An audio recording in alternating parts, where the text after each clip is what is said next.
yang dikasihi oleh Tuhan, malam hari ini kita bersyukur bertemu kembali dalam suasana penuh dengan sukacita. Karena itu, marilah kita sama-sama memuji Tuhan dari nyanyian kemenangan iman nomor 68, tambahlah kasihku akan Tuhan. Kita nyanyikan ayat yang pertama. Tambahlah kasihku akan Tuhan, dengarlah doa yang kupintakan. Tambahlah kasihku akan Tuhan, dengarlah doa yang kupintakan. Inilah doaku, tambahlah kasihku, tambah kasih akan Tuhan. Kita berdoa. Terima kasih Bapa atas segala kemurahan dan kebaikan-Mu, memberikan kami waktu sejenak ini untuk mendekatkan diri kami kepadamu melalui renungan firman-Mu Tuhan. Bimbinglah kami untuk memahami firman-Mu, sebab hanya firman-Mu inilah yang menuntun kehidupan kami sekalian. Di dalam nama Tuhan Yesus kami datang berdoa dan mengucap syukur semuanya ini. Amin. Baik, mari seluruh ibu-ibu yang dikasihi oleh Tuhan, mari kita membaca firman Tuhan yang saya pilih dari Injil Markus pasal 12 ayat 30. Firman Tuhan berbunyi demikian. Kasihilah Tuhan Allahmu dengan segenap hatimu, dan dengan segenap jiwamu, dan dengan segenap akal budimu, dan dengan segenap kekuatanmu. Dan melalui kebenaran firman Tuhan, mari kita merenungkannya di bawah satu tema, yaitu berkenan di hati Tuhan. Nah, ibu-ibu yang dikasihi oleh Tuhan, pemahaman penting yang harus kita miliki dalam menjalani kehidupan kita di dunia ini bahwa hidup ini adalah suatu laporan pertanggungjawaban. Maksudnya bahwa setiap hari-hari yang kita jalani atau yang kita lalui di dalam kehidupan kita ini, semuanya itu akan dipertanggungjawabkan di hadapan Tuhan kelak nantinya. Maka itulah sebabnya kebenaran firman Tuhan mengajari kita bahwa kasihilah Tuhan di dalam kehidupan kita ini. Sebab hanya dengan cara mengasihi Tuhan, maka hari-hari yang kita lalui mampu kita pertanggungjawabkan kelak nantinya, atau mampu kita mengisinya sesuai dengan apa yang dikehendaki oleh Tuhan di dalam kehidupan kita ini. Maka itulah sebabnya ibu-ibu yang dikasihi oleh Tuhan, melalui firman Tuhan saat ini kita akan sama-sama lebih jauh merenungkannya tentang bagaimana caranya berkenan di hati Tuhan.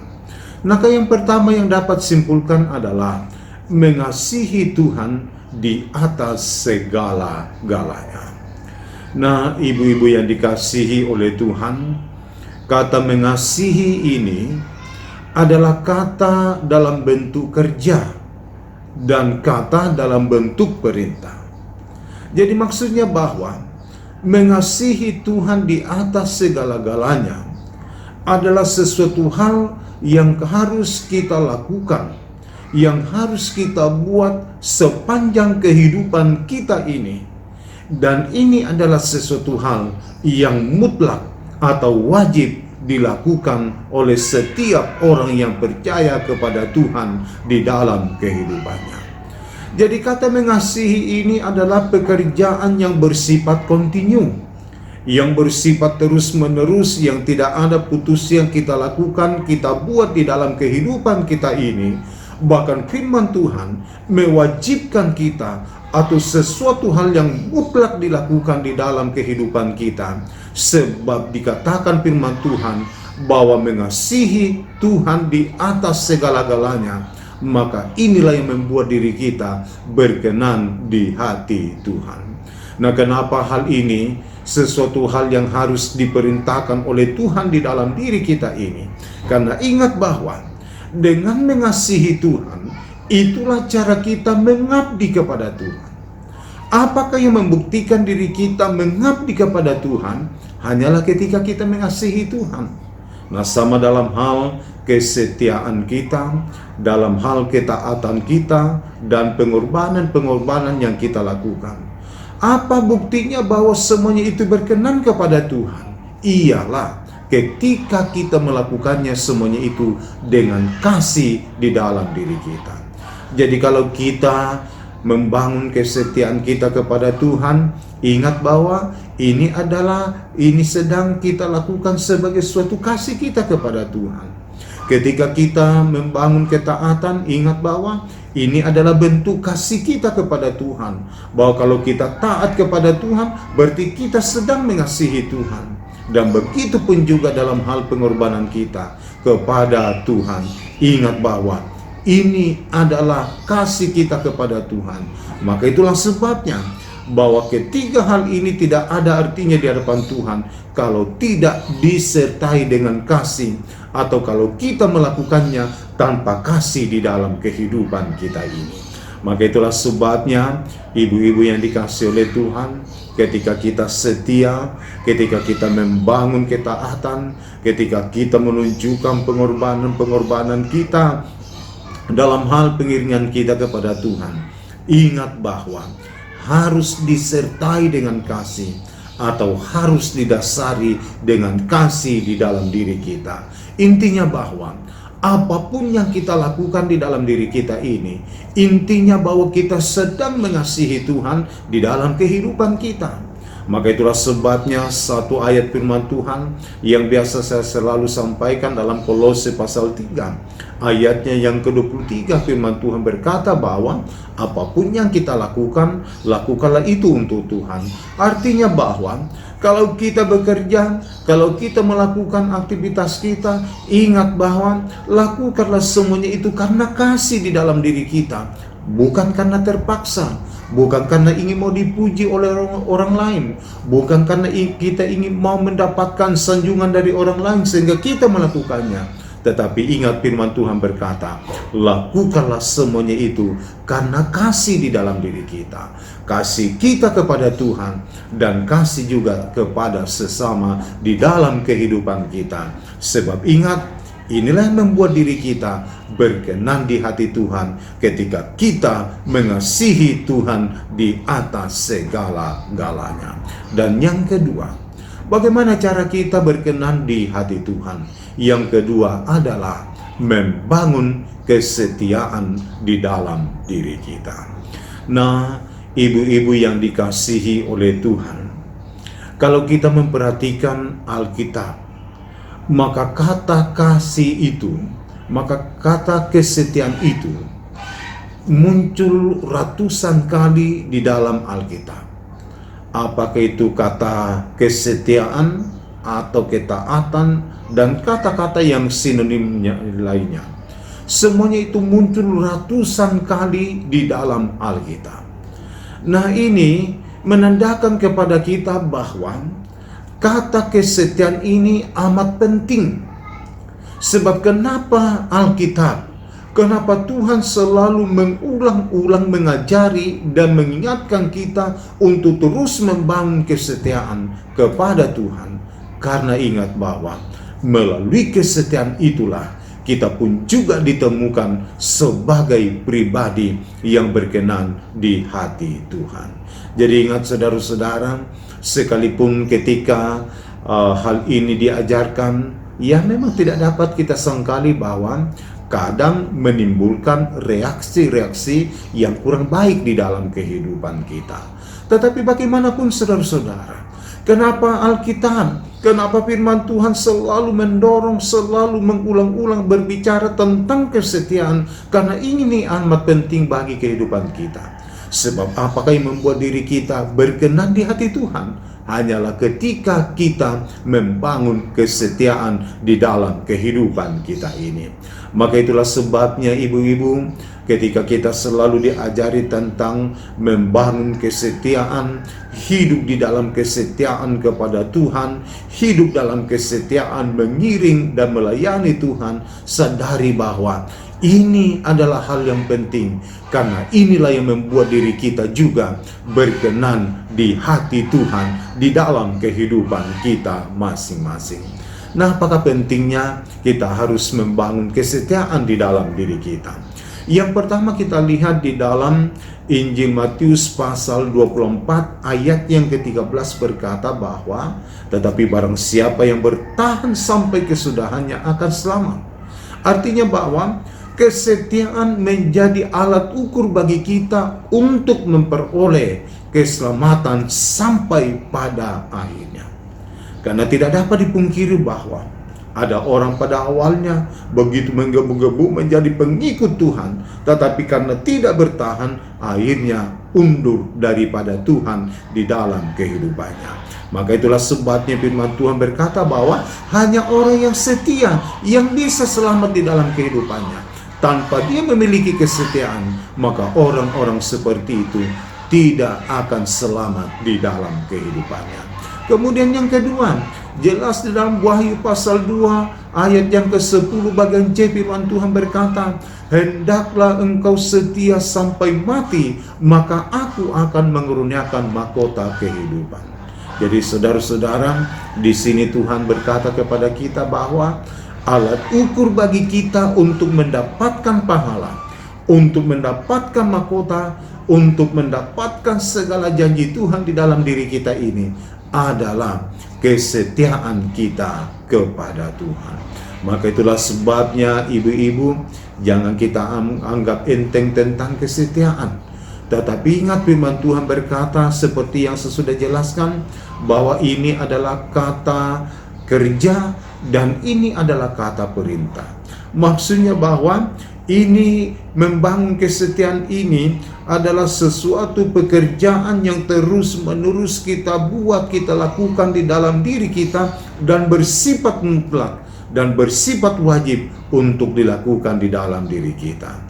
Jadi sebenarnya di sini kita melihat bahwa sekalipun firman Tuhan mewajibkan kita untuk melakukannya sebagai sebuah perintah yang harus kita buat di dalam diri kita, ini tidak bermaksud sekedar untuk membebani perjalanan hidup kita, tetapi sebenarnya lebih untuk kepentingan diri kita. Sebab apakah yang menandakan kita sebagai orang yang selamat? Hanyalah ketika kita setia sampai akhir. Dan apakah yang menjadi alat ukur bagi kita untuk memperoleh upah, memperoleh pahala, memperoleh mahkota di hadapan Tuhan? Hanyalah ketika kita mampu membangun kesetiaan di dalam kehidupan kita. Karena itu ibu-ibu, bangunlah kesetiaan kepada Tuhan. Sebab dengan cara seperti ini, kita pun juga hidup berkenan di hati Tuhan. Tuhan memberkati kita melalui firman-Nya saat ini. Amin. Baik, mari seluruh ibu-ibu yang dikasihi oleh Tuhan, mari kita sama-sama mengakhiri renungan kita dalam doa, dan saya memimpin kita dalam doa. Kita berdoa. Segala puji dan syukur kami datang persembahkan kepadamu saat ini Bapa. Kasih dan rahmat-Mu sungguh nyata dan sempurna kami nikmati dan kami rasakan di dalam diri kami ini.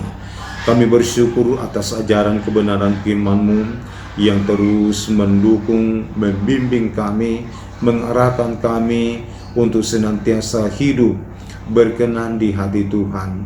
Sebab hanya dengan demikianlah maka kami menjadi pribadi-pribadi yang layak di hadapan hadirat-Mu dan dapat menikmati segala janji-janji Tuhan, kasih dan rahmat-Mu di dalam diri kami ini.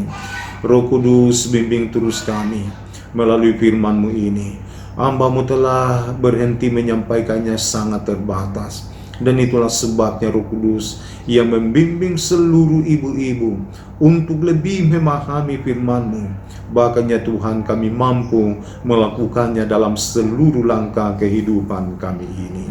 Bapa di dalam surga, kami datang berdoa kepadamu untuk seluruh ibu-ibu dalam berbagai aktivitas dan kesibukan, bahkan kehadiran mereka dalam keluarga atau di dalam rumah tangganya.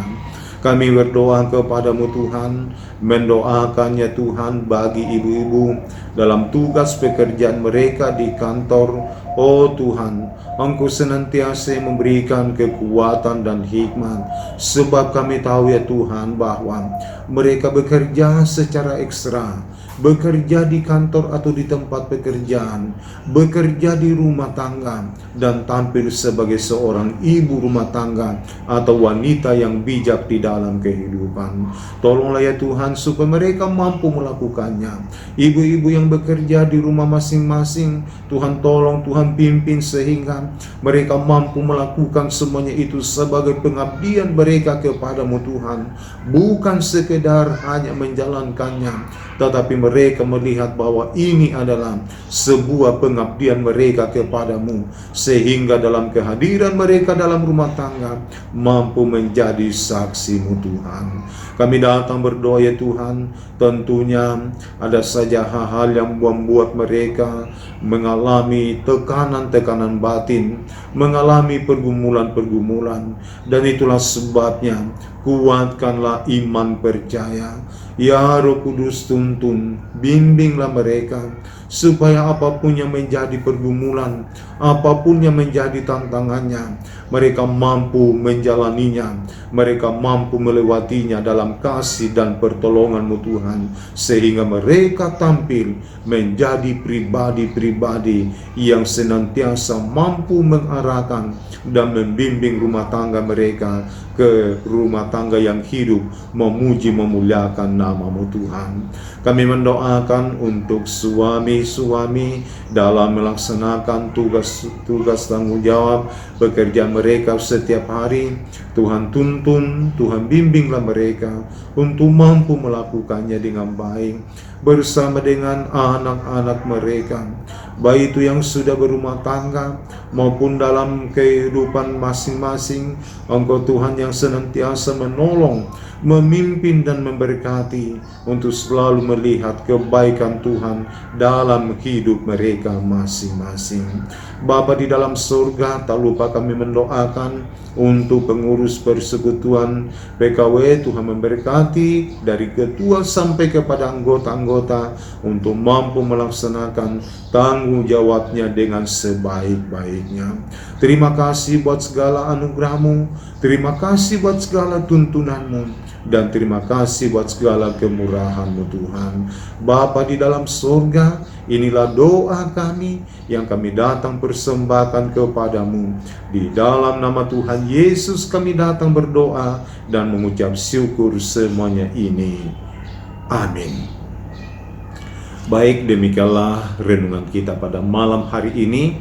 Selamat malam, Tuhan Yesus memberkati dan shalom.